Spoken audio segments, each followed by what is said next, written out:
and they've always offered feedback. Right. But they won't issue that permit or give 100% approval. And what they're gonna be approving is the location, because they have standards that we have to meet within their right of way. I mean, they have distances and Right. stuff. They won't do that until a final set of designed plans are completed and submitted to them. Those final plans aren't done. So we apply for the money, we get the money, let's just hope we get the money, okay? And we don't get the money until the DOT puts their blessing on the project. Well, we have a certain amount of time to spend this money. So it would be anticipated that final design, DOT approval would all be obtained, and then we construct it and still utilize this money within that time frame. No. If we're lacking some of this information,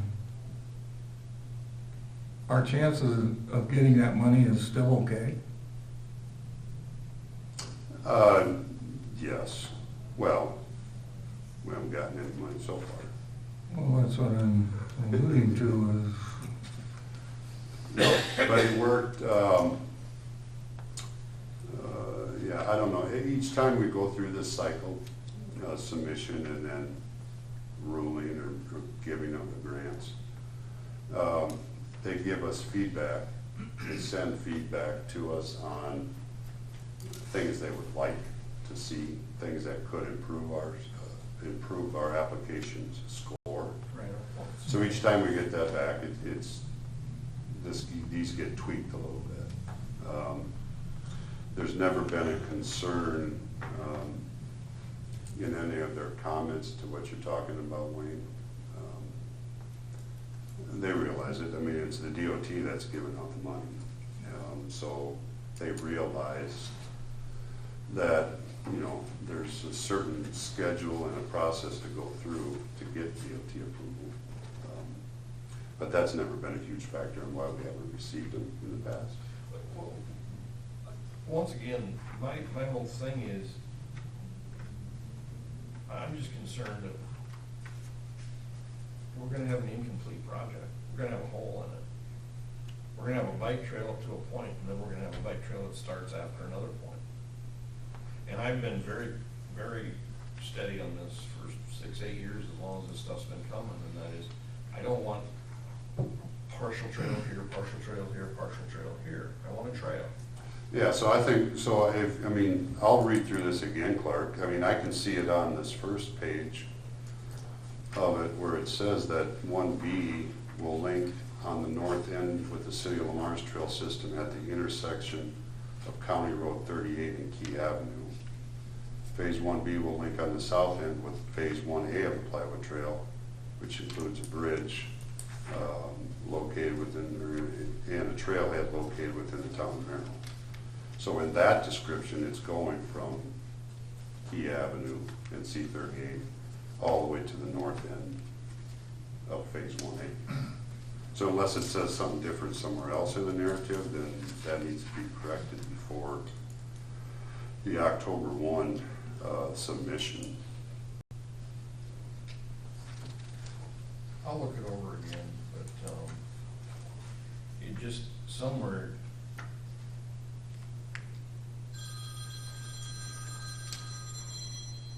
Yeah, for some reason I thought it was saying that you had that, and I read through this. It just seems to me like we're missing one part of the puzzle. That's all. So, Good. I mean, if they're going to give us funds, they'll give us funds. If they don't, they don't. Yeah, just, I mean, so if it is in there, Clark, the intent is what I explained. Okay, that's There fine. will be no gap in there. Okay, that's fine. That's fine. And I didn't think there was anything.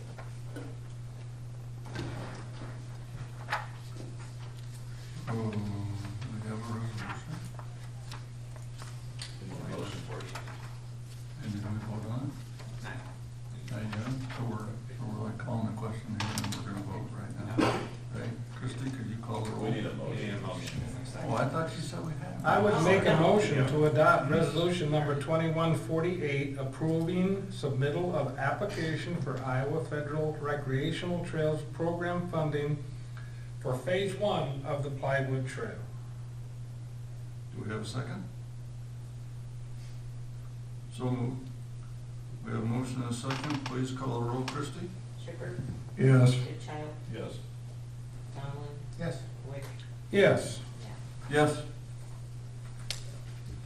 I didn't hear who was the second. Me.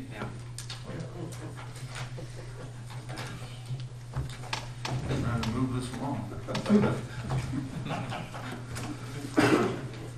Okay. Again, 85 pages. No wonder you're probably trying to get through.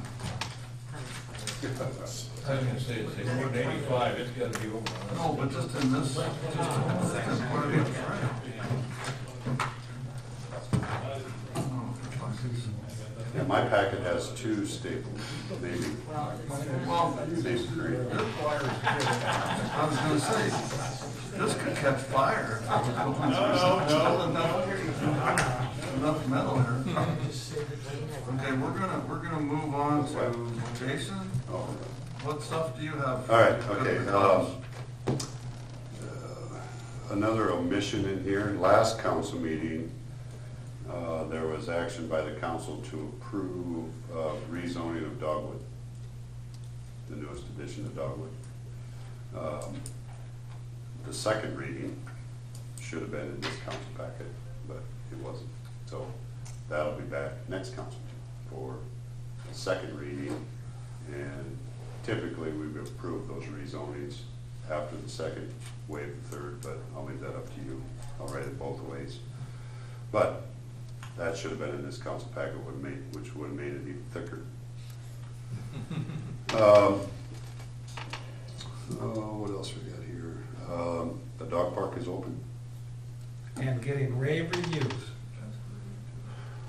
Yeah, I haven't been out there since it's been open, but I have heard a few comments in that. I have taken dog owners out there and they said, I'm gonna bring my dog. I'm bringing other people who don't own dogs, and they say how cool it is. So, yeah.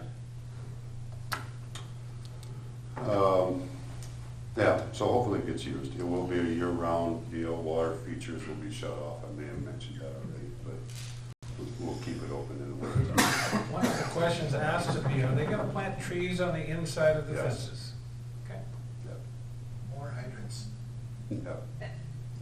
There will be trees. Update on Cleveland Park. They're still working on the interior of that restroom. Parking lot, which was a separate project. Talked to a contractor yesterday. He anticipates starting the dirt work by the end of this week. So there's still no concern that that won't get done.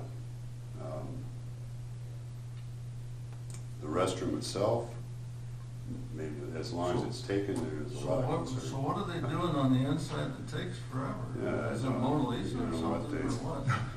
You know, yeah, it's not that elaborate, I don't know why, other than, you know, a gap in working on it. I mean, they were gone for weeks, and now there's plumbers, I believe, are inside, working on the inside. How's that contractor, I mean, have we got penalties, have we got, I mean, Oh, we have it in the contract, that's $150 a day, and they're well aware of that. and they're past that now, right? Oh, they're about 10 weeks past that. Okay, so back to what was brought up last week about not accepting that project final until April 1st next year. That's gonna include some payment restrictions held until it's fired up and make sure it's running, because we don't want that thing going this year. Yeah, I still want to wait and see, because it's usually early October that we start shutting down stuff. So we'll see, I looked at it last Thursday maybe, so I knew at what stage it was. I've seen people up there this week, so I'll continue to look at to see how quickly they're getting this stuff done. If there's still enough time, I would still like to check all that stuff, Clark, You mean with water? With- Yeah, and make sure that it all is what we wanted and it works. I doubt it'll be open to the public. But then we just gotta shut it down, right? Yeah, so Winterize. we'll end up filling the lines, making sure everything works properly, and they should be doing that anyway. Once the plumbing gets done, they should make sure, they should be checking their work But why can't, themselves. yeah, I'm okay, strictly a question, why can't we just say, you tell us when you're done, and we're gonna look at it, and I realize with plumbing, a lot of it's underground, you can't test, you can't see underground, I get that. But they're not getting their full payment until April 1st or whatever, when we fire it up, and then we find our problems, or none, and they get their final payment. But that's up to you, I mean, that's your job, but I would support not firing it up and withholding penalty amount or whatever. Yeah, I'll leave it up to you, it's just a concern. Anyway, go ahead. If you remember, there was the cleanup over here at Ideal Cleaners that happened over the summer. That was done by EPA. It's cleaned, it's in its current condition. Part of their original contract was to replace what was back there, so most of it was asphalt. Not in very good shape anyway, but they've had, speaking to Jeff, I can't think of his last name, Jeff with EPA. He offered, because they're having a little difficulty in getting that contractor here to do the concrete and the asphalt stuff. I don't know at what distance or where they come from, but he offered, in order to get the project off the books, to write the city a check for what they would have paid the contractor. Give us the check, and then we can do with that area as we see fit. So we did receive that check from the EPA, and we'll find a contractor to do that stuff. So that's where that's at. And I believe that is all I had. You had, you were gonna get with those, on that sewer extension project, with those 2 of the 3 property owners, and get them to agree to the increase. Where'd you end up with that, Jason? I've got one signed, I've got one that isn't signed yet. Intended to sign? Intending to? They're discussing. It's the smaller amount one. Okay. The one that offered to pay the larger amount and the difference, they have signed. Okay. So it's my intent to continue to move on with that project. The contract, I haven't received a fully executed contract on it yet, but should shortly.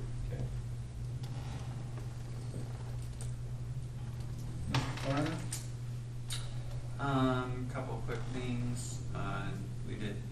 Williams and Company came out and did our audit field work last week. Didn't find anything significant that they brought up. So they're working on the audit report, which we probably won't see till, if it's in like a normal year, probably January. Yeah. And then, for our bond ratings, the S&P, they do a kind of a review of the city every so often, roughly every 5 years. So Jason and I have a call with them this afternoon just to kind of go over the financial health of the city, and then they'll probably come out with some new ratings for the city. They're looking at maybe a potential upgrade in our ratings because our fund balances are stronger now than the last time they did the ratings. So your assessment is we've improved? Correct. Okay. Yep. Well, we got $42,000 back today. Yeah. That's all I have. I forgot, did you guys want to mention anything? Pancakes, October 3rd, Uh, 8 to noon. 42,000, that's to cover it, right? Be nice. We do real well. with this thing. Kevin, do you do pancakes too, in the police department, or I'm not? doing hot dogs.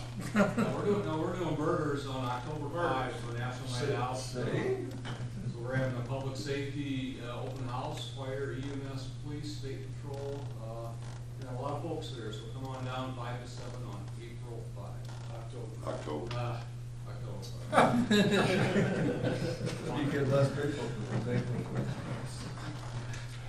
So you have pancakes on the 3rd, burgers on the 5th. Right, that's the, Sunday and so. On Monday, you're going.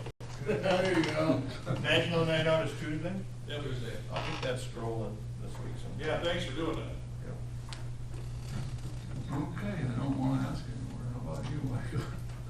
Pass. Oh, no, I'm not gonna pass. I'm just gonna bring up one bad subject, but just hear me out. We need to extend our hours at Twig and Branch. 10 hours, listen, if I'm Joe Blow and I'm coming home and Saturday I spend my day working in the yard, I'm not done by 2 o'clock. I wanna be able to take my stuff out there and dump it off.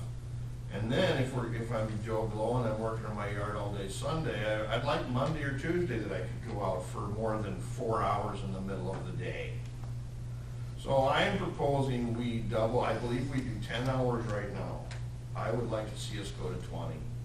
And I would like to see us go to at least three different days throughout the week. Because I really think citizens want, I've gotten calls. And with the main couple calls came after the storm that it's not open. And, they want to throw their twigs in their pickup and head on out. So I think we need to look at expanding that facility's hours by double. And I would like to see 3 days a week, whether it's Saturday, Monday and Wednesday, or whether it's, Saturday with long hours and a couple half days. I'm done. Well, my question, and that's fine, Clark. My question would be, so those are probably people who want to pick it up or mow and immediately put it and not store it. Because I'm just thinking what I do is, if I gotta pick up branches on Monday, I'll put them in a garbage can and it sits there till I go out Wednesday or it goes out Saturday. So that's the way so everybody's different on how they want to do it. I pay vans. And so if I'm taking my garden out, it can sit in my tub for a few days until Wednesday comes and they come and get it, okay? So I'm kind of with you, Jason. It's not a problem for me. But I just think that just those very limited hours seem pretty restrictive for a facility that we offer. So I don't know who they are, or what their methods are, but. No, and I don't disagree, Clark. We could have longer hours. I think we should look into it. Let's look into it at least during the fall and the spring, at least those 2 time periods. It's very popular on Saturday morning. Oh, yeah, Shoot, you can go out there and visit with just about the whole neighborhood. There's 20 people dumping all the time. Yeah. Now, I don't know if we need to double it, because then you get the people that are mad if it's 5 minutes before and there's not somebody there type of thing. We have to figure out what it is. We have somebody that's able to man it right now, and I think we're gonna have to check with that person or maybe another person and see what him or her's availability is. Because we still want it manned, we still want it lock and key, because otherwise it's a mess. But yeah, it's a good service. People love that we have the service. Like Clark says, they would just like it a little bit longer. In a casual conversation with Mr. Runcie at the convenience store last week, he said he would definitely be open to some more hours. I said, well, we'll probably have to cut your pay a little, but. No, but John, I think is open to it if that's what we're gonna use. Right, and I just, I'm not sure about the year round either, but there's a month coming up here in about 2 weeks that is kind of a catastrophe out there. It's the last day of summer today. It really is, but again, if they can get out there and they can dump it, they just think everybody in the city's wonderful. If if they get out there and they leave half of it on the I way would to go that, I there. would go that far. No, they do. They really do. I mean, I've been out there sometimes dumping and people come up and say, thank you for opening this place and stuff like that. And I'm going, I had nothing to do with it, especially when I'm gonna close it in an hour, you know. But I'm just, I kinda with Clark, but I also think we gotta make sure we don't just get too carried away, because whatever hours we have, somebody's gonna say, no, that's not enough, or whatever. Well, true, but okay, then let's do October and half of November, and let's Some- do March 15th till May 1st, and, you know, Some- because those are yard working hours. for Something like people. that would be pretty outstanding. Continue on with Mr. Wick. Nothing for me. Wayne, got anything this time? I deferred my time to those two gentlemen. Now, wait a minute, now see, just because they consume the time and the breath in the air, doesn't mean that you have breathless air, okay, so, no, I'm just, you know, it's a great place, and when you stay around like Steve and I have the last couple of days with people from out of town that come in here and just continually run around and say how wonderful it is, then you really realize how blessed we are, so. Amen to that. Motion to adjourn. Second.